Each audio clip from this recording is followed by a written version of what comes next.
Hi. Before we get stuck into the meat and potatoes of the film, I want to clear something up with you, David. I spotted at the beginning in the title sequence Alan struggling through like a 3-foot snowdrift. And I thought, was that your doing? I'm afraid it was, yes. That was my very first of 29 films with Alan Whicker in 1977.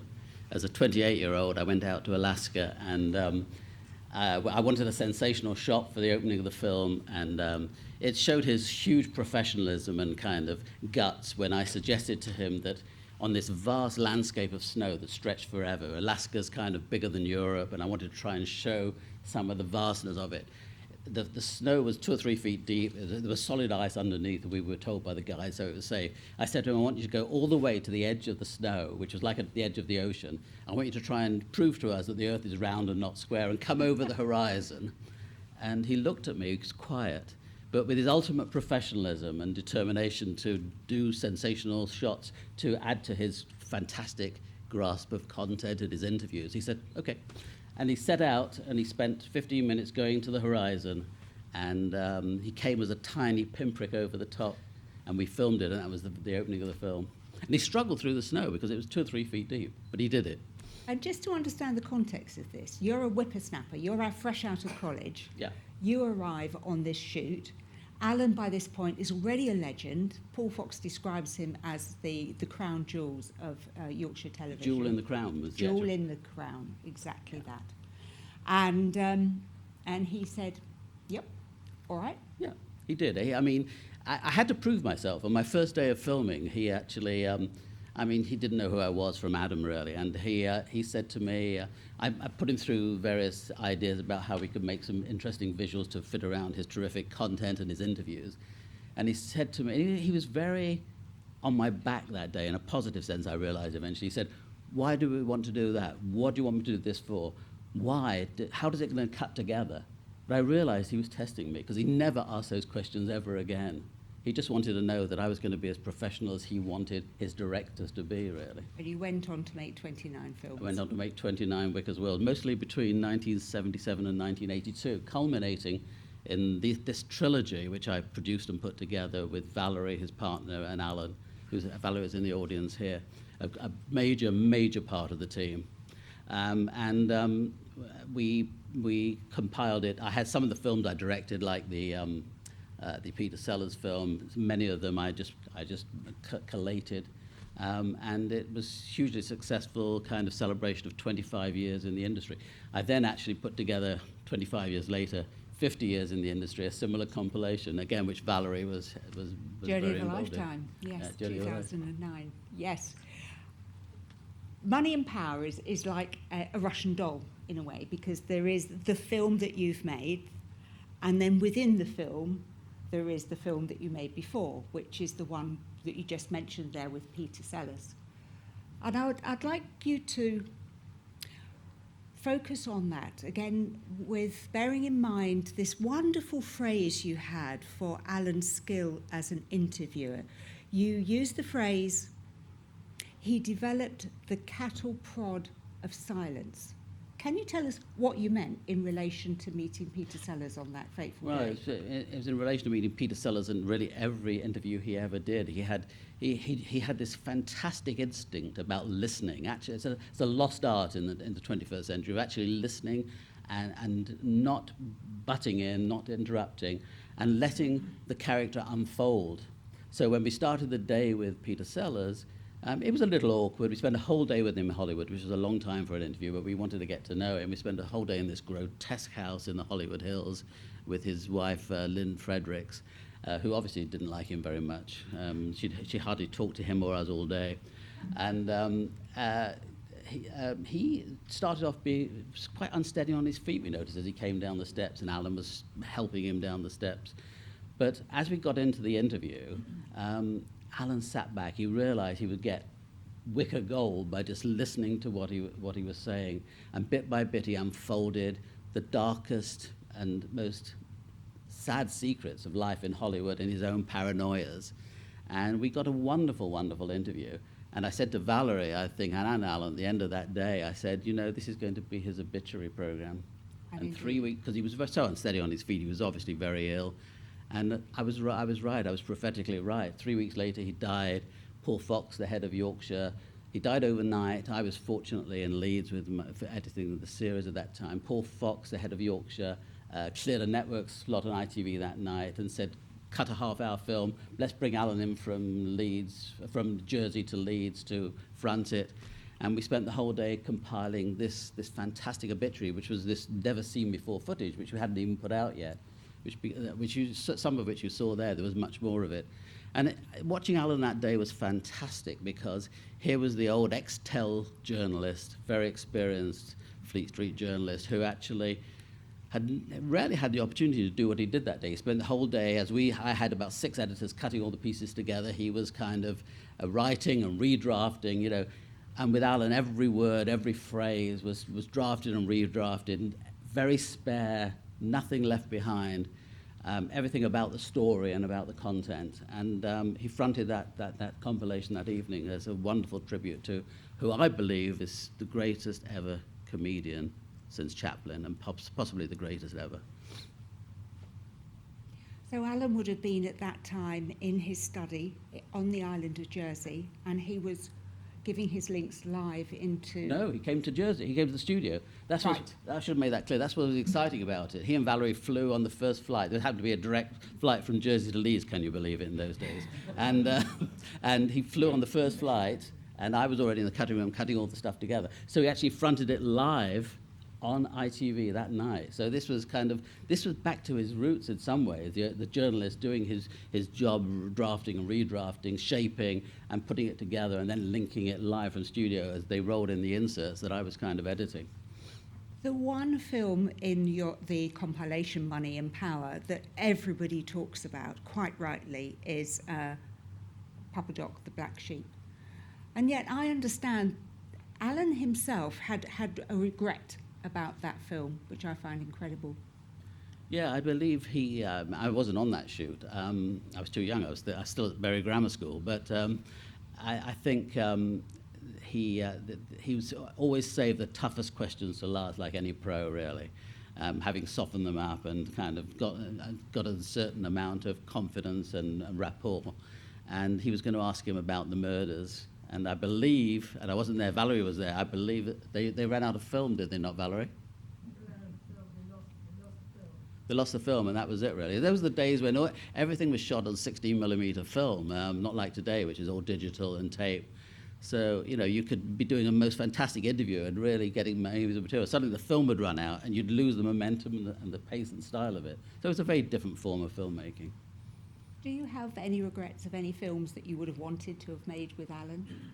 I would love to have been in Haiti that day, doing that film. What an experience that would have been.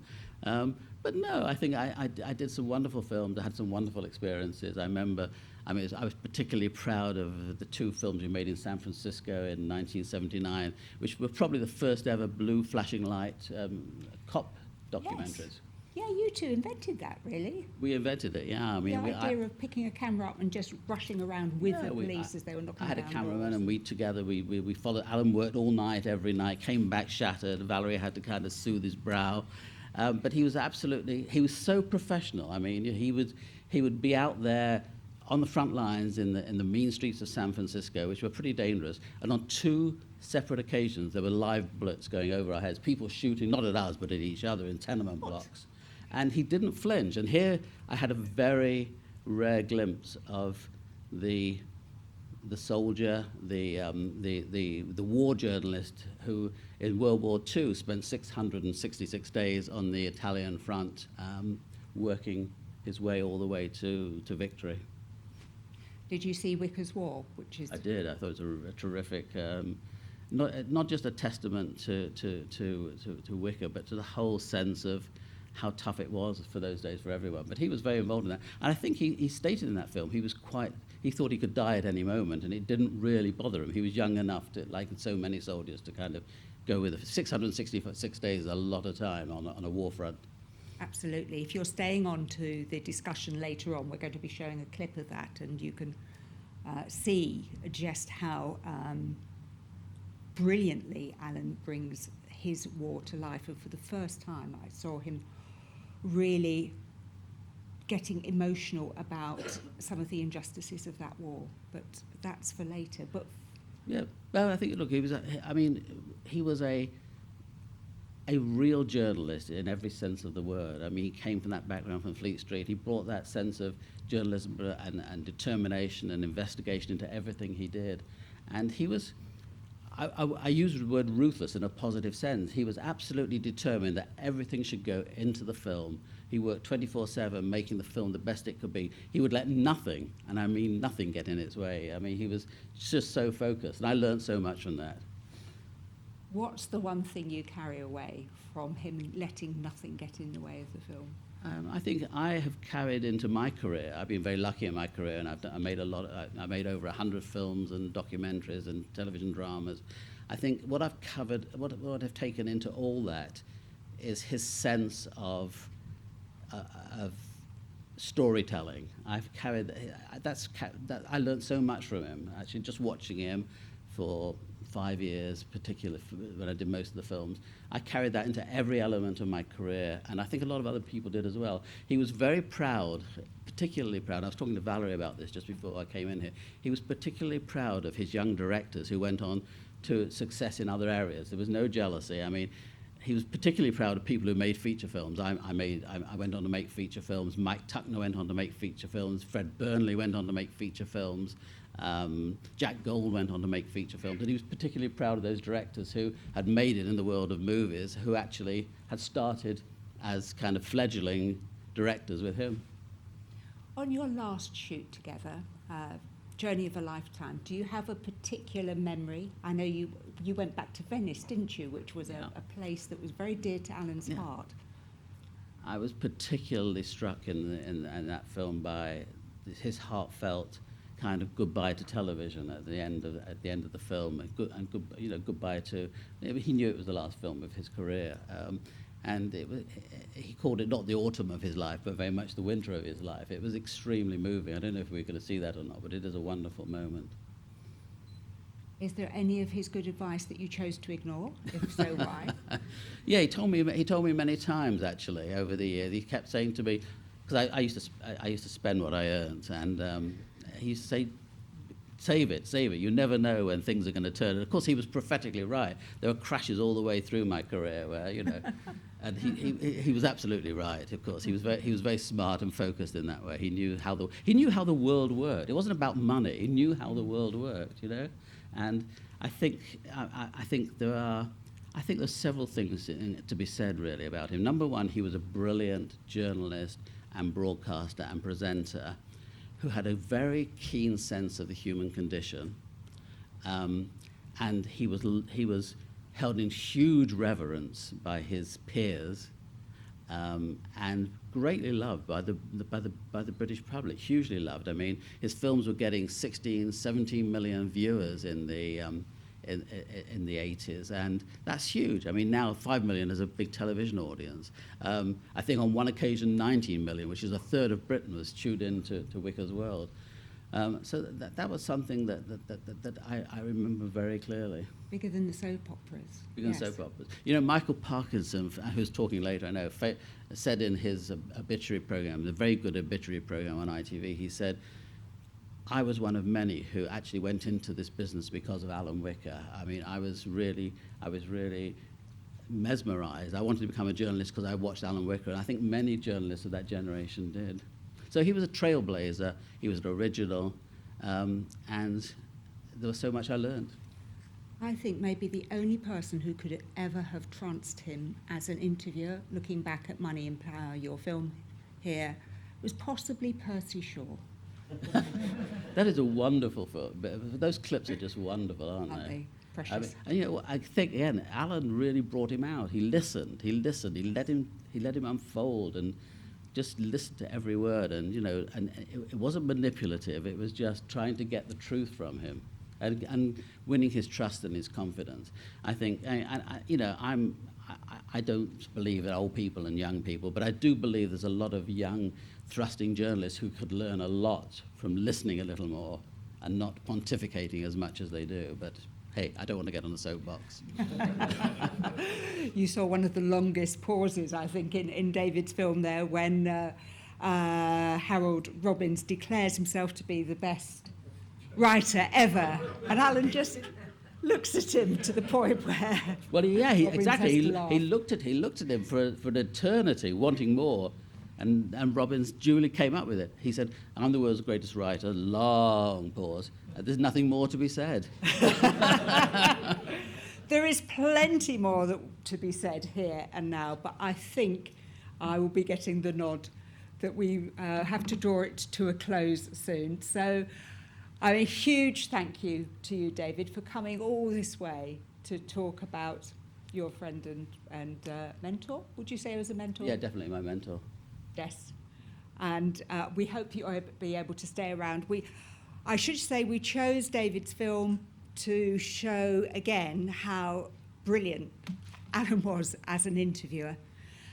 We chose the second film, which we're about to go into, which is called The Lord is My Shepherd and He Knows I'm Gay, because I got really fed up when I Googled first same-sex kiss on BBC television. It's a 1986, EastEnders. Colin, I think his name was. I thought, hang on a moment, 15 years earlier, when Alan was making some of the most pioneering films of any generation, he made an extraordinary film. And when I say he made it, because it was so radical to show same-sex relationships and same-sex weddings in a real light, in a rather than a scary light. This is something we need to worry about, but this is what happens, and really introduce ourselves deeply into other people's lives. This was one of a series of pioneering films that show that Alan once again was truly ahead of the curve. We're going to say goodbye to David now, and I think then move to our next film.